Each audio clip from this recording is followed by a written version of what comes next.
quick information to ponder about this $5 bill. And first off, let's just throw out there to the malevolent deities that are in control of things and to the benevolent deities that are also in control of things. This is just a sharing of information. Nothing is really going to change.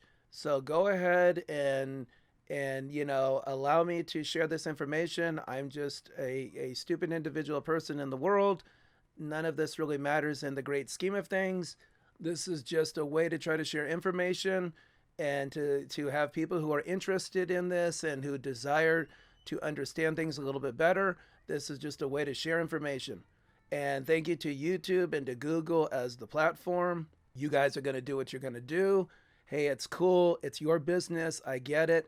People want to protect their interest. So let's just move on from this point, or let's move on here. Okay, so consider the word bill and what that implies or reveals. It's an order addressed to one person to pay another. The sense of it being paper money or a banknote is from the 1660s. And then you might think about what were some of the major changes to society, especially in England, which then affected the rest of the world soon after. The Bank of England and when it was founded, or the Orange or Glorious Revolution and when that change in power took place. The main thing to take away is that this represents a canceled check on a closed account. A canceled check on a closed account. Why? Note the serial number on the left and right side of this $5 bill.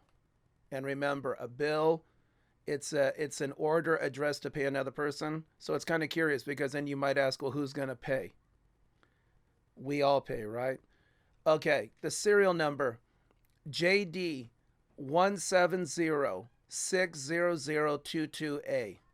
Note it's the same number on both the left and the right side. Now note the two signatures or signatories, also on the front side and on the left and right side.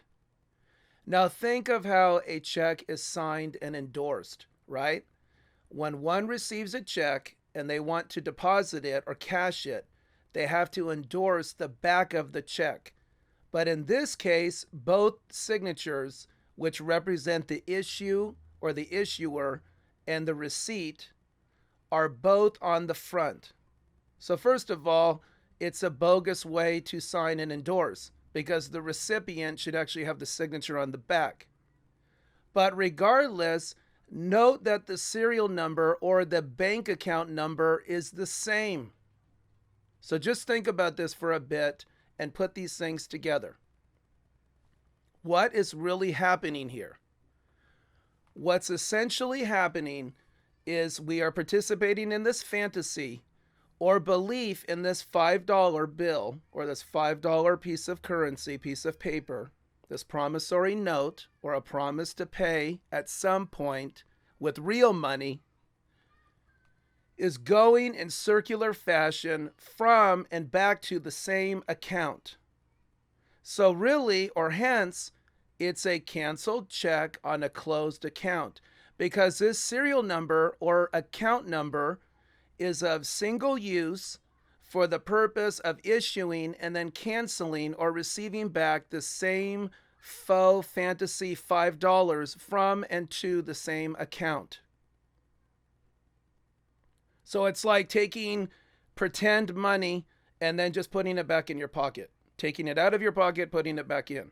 Or taking it out of your pocket, putting it back in your pocket, and then just burning it. Also, because the signatories are on the front, there really is no endorsement to receive this into a different account. But it doesn't matter anyway, because as I've noted, and if you see, it's the same account number being used on the left and the right side of this bill. So it's all for show, and we choose to live within this fantasy.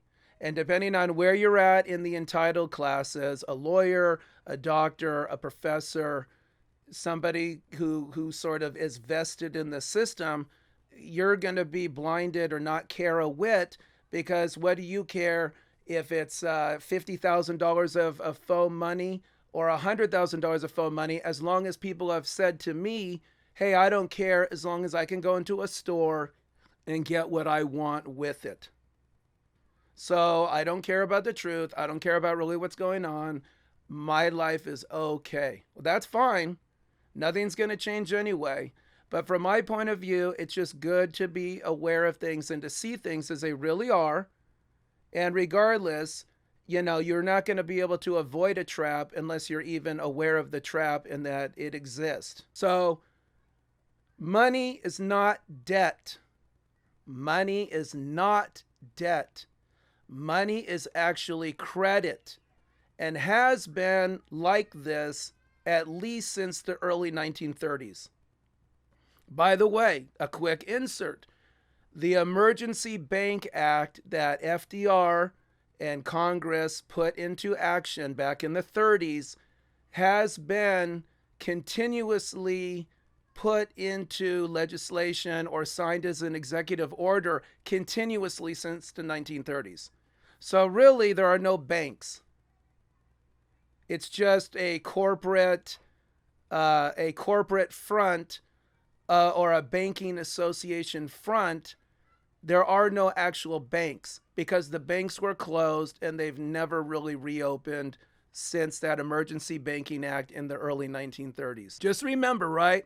When you go to a corporation or when you go to the grocery store and you buy a product, it can say Corporation A on the label, but that corporation could be in receivership and it's actually being run by somebody else, or it's part of a conglomerate or a subsidiary where it is owned by a larger or different multinational global type corporation. So they just keep the name on the front to make you feel good, but it's really owned by somebody else or a different corporation.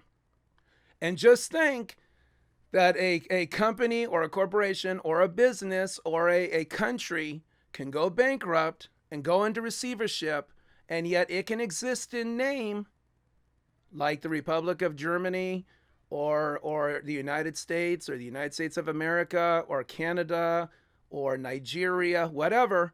They can be there in name and in practice, but then in reality, it's in receivership, and so it's really owned by someone else or another organization. Just keep in mind, money cannot be debt, because how would anyone pay a debt with more debt?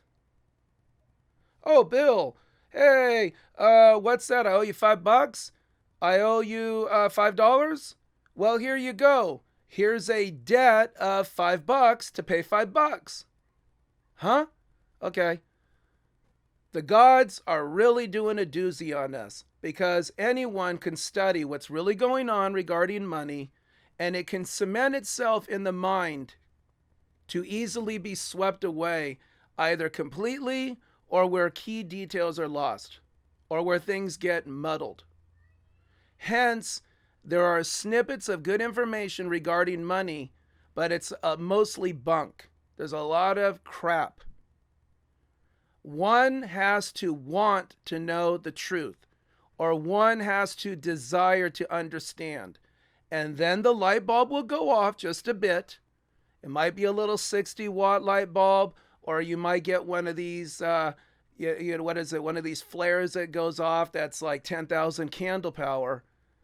But it's okay, because regardless, there's a caution here. Because even if there's full understanding, even if it's, 10,000 candle watt power goes off in your mind, it can be swept away a day later, an hour later, a week later. But the mind is sort of like a muscle in that it has to be trained through repetition and work. So ponder this, and we'll continue on this subject at another time.